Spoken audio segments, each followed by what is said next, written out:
5 राज्यों में चुनाव खत्म होने के बाद अब सबकी नजरें लोकसभा चुनाव पर पड़ गई हैं। लगातार अभी से इसकी तैयारी देखने को मिल रही है। सभी राजनीतिक पार्टियां अपने अपने स्तर पर प्लानिंग में जुट गई हैं। इसी कड़ी में अब उत्तर प्रदेश में मायावती अब अलग ही तरीके से बहुजन समाज पार्टी को मजबूत बनाने की कोशिश में जुट गई है। बसपा लोकसभा चुनाव के लिए नई सोशल इंजीनियरिंग की तैयारी कर रही है। विधानसभा क्षेत्र से लेकर बूथ स्तर तक सामाजिक बैठकों के जरिए अलग अलग जातियों को जोड़ा जाएगा। इतने ही नहीं, पार्टी पदाधिकारी और कार्यकर्ता अपने समाज के बीच जाएंगे। इसी दौरान पार्टी के पदाधिकारी पार्टी की उपलब्धियां और अहमियत बताकर समाज के ज्यादा से ज्यादा लोगों को जोड़ने की कोशिश होगी। बता दें कि बसपा की 10 दिसंबर को हुई बैठक में पार्टी प्रमुख मायावती ने अभी से लोकसभा चुनाव तैयारियों के लिए जुटने के निर्देश दिए हैं।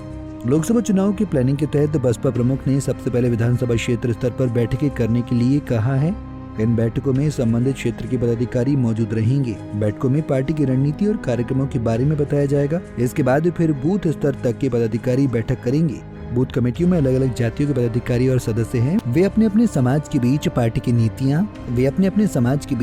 की नीतियों, उपलब्धियों और वोट की अहमियत के बारे में बताएंगे।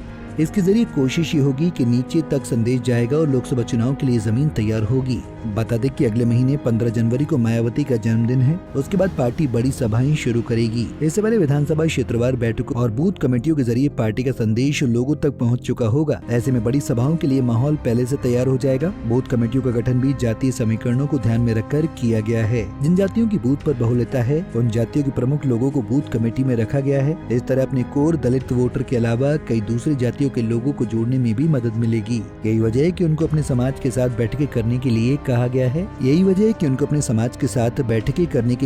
गया है। लेकिन अब देखना होगा कि आने वाले वक्त में इससे मायावती को कितना फायदा मिलता है। Bureau report, Punjab Kesari TV. हमसे जुड़े रहने के लिए हमारे YouTube चैनल को सब्सक्राइब करें और नई वीडियो की नोटिफिकेशन के लिए बेल आइकॉन को दबाएं।